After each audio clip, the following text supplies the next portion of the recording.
This is just a short video to show you how to use Jamboard in Classroom. Jamboard is part of the Google Workspace offer, and you'll find it either in your waffle or located at jamboard.google.com.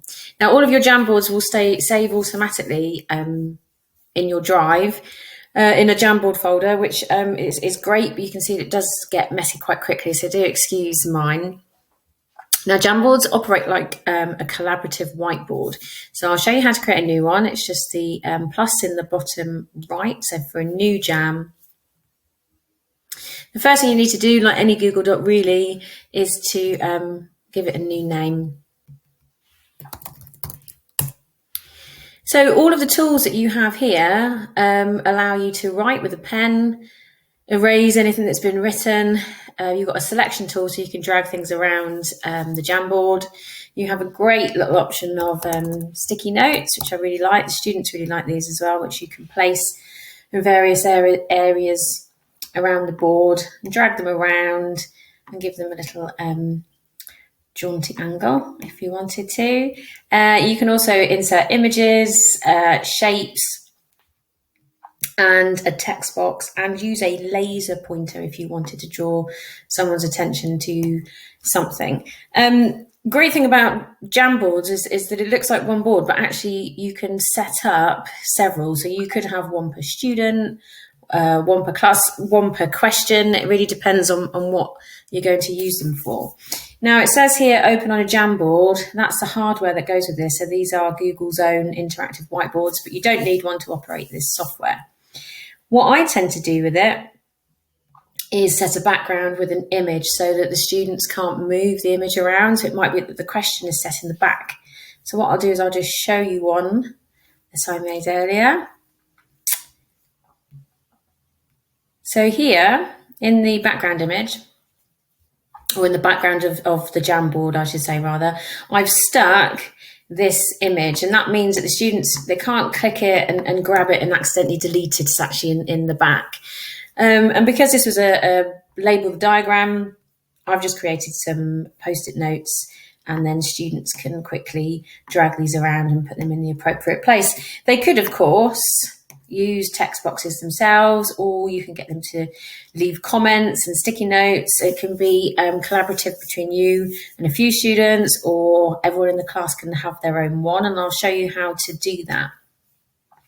So if you go into Classroom, I've got my assignment set up here, ready to go. I found my Jamboard. It was in my recent folder, but if not, it's in my My Drive and Jamboard folder. And then you've got some options here. So if students can edit the file, that means you could send that out to the whole class perhaps, and they would all be able to work on that one Jamboard. So you might be using that for a starter, or asking students how they feel about something. They could use it to say whether they agree or disagree with certain statements. Really handy as well is you can make a copy for each student. So if I was to do this, every student would get their own one. And what's really good about using a Jamboard in this way is that you can quickly see, if you go to the associated folder with student files in Classroom, who's engaged with the task and who hasn't. So with this one, I would be able to see a live preview of everybody's Jamboards, and it just means that I can straight away to see who's has done or has not done the task. And you could send it out to a few students who could then share it with their own team. So you have one per team. There's a whole range of ways that you can use it. You can also, whilst in Google Meet, start a Jamboard with whoever is on the Meet with you, and that will save automatically on the calendar if it's gone through calendar, or in your Drive in your Meet folder. You can also download them at the end as a PDF, which has been really helpful for us. What we've done before with A-level students is have the specification there and got them to rag it as a live document and then download it just to see where students' gaps were. And we did that as a class activity. And you can make a copy, remembering that, you know, if you share one of these in Classroom and you want to share it with another class, you need to make a copy when it's blank.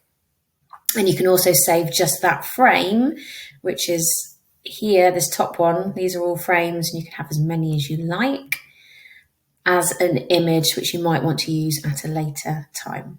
Okay, you can clear it of anything that you've done at any point, and obviously all students can use any of these tools.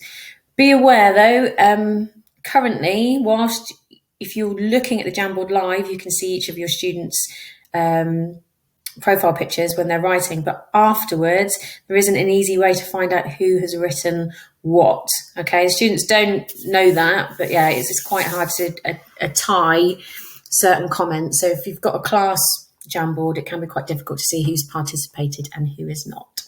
And that is Jamboard.